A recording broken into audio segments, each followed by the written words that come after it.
grasp God's unique perspective for the world and humankind. The beginning of Genesis is divided into 3 sections. First, Genesis 1 through 25. God prepares earth for humans like arranging the baby room before its arrival. At the end of each day, and in the middle of the 6th day, we see, and God saw that it was good.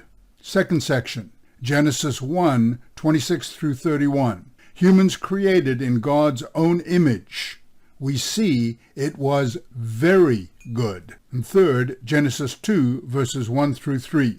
The 7th-day Sabbath, God rested, and humans rested. But remember, they had just been created, hadn't worked, so why rest? To show human dominion over the first section, earth and living things. And God taught them that they were under him, their creator and teacher. Creation Week reveals the beginning and ending of God's plan. Study Genesis first, reason 16. First, Genesis starts with the earth without form, void, and darkness everywhere. Second, transformation. The Spirit of God moved upon the face of the waters. Yahweh uses his spirit power to create light, water, land, animals, and his ultimate purpose, humans. And third, the week ends with the 7th day of rest. At unlockbiblemeaning.com, check the meaning of rest in Strong's Concordance. The last weekly day symbolizes ceasing of void. Without form is replaced by lack or absence of suffering. Darkness becomes stillness and rest. The end of God's plan is putting away, ridding the world of chaos and confusion. It's restoring celebration. It shall be reached in God's time. Genesis 1 plunges Bible readers into 2 distinct types of created living beings. It is a funnel, starting wide, heaven and earth, then converging on FAUNA, first type of beings, and finally pinpointing humans, the second type of beings. All animals carry the description, after his or their kind. It is repeated 10 times. And in verse 25, God made the beast after his kind, and cattle after their kind, everything that creeps after his kind. Then, a radical break in the context. Verse 26, and God said, let us make man in our image, after our likeness, similar to after their kind. The former, animal kind, is good, but the latter, God kind, humankind, is very good. Meditate on this vital distinction. The rest of the Bible focuses on the story of humankind. Discover God's makeup, his pure male and female nature. In Genesis 1, God created humans in his own image. Male and female created he them. God is the perfect combination of male and female qualities. Men and women can be compassionate and ferocious, opposite qualities, but the tendency associates female compassion and male ferocity. In the Bible, we see the same sinless God dying for our sins, the most compassionate act ever, also destroying all humanity during the flood, considered ferocious and inhumane. The point is, God knows how and when to precisely dose compassion and ferocity.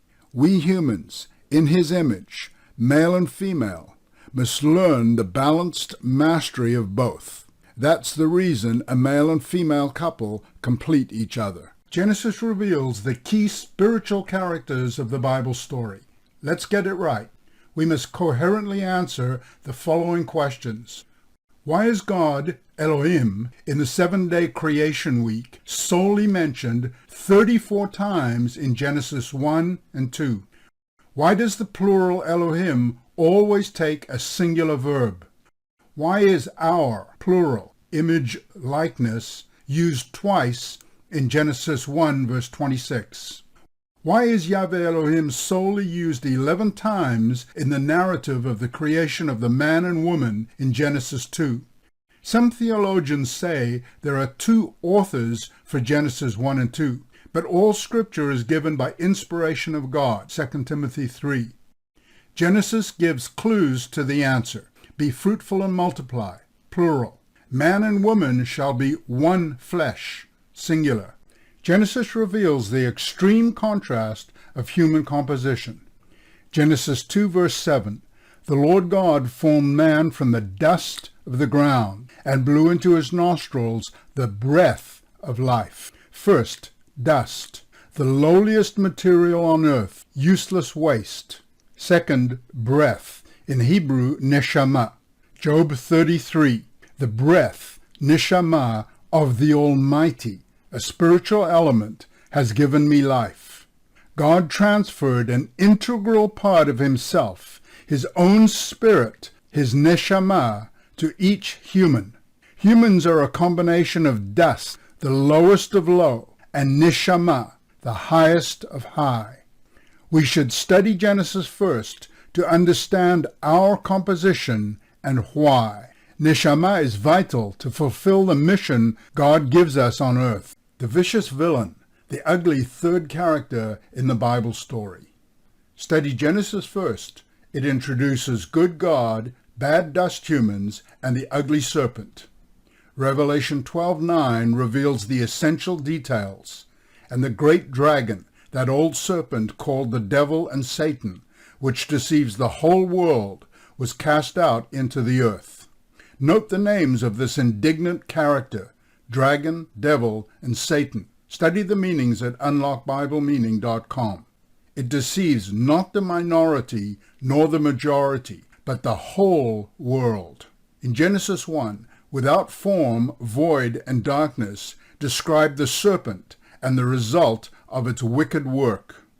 Click the link below to see why a good God allows an ugly serpent into the Garden of Eden to deceive all dust humans.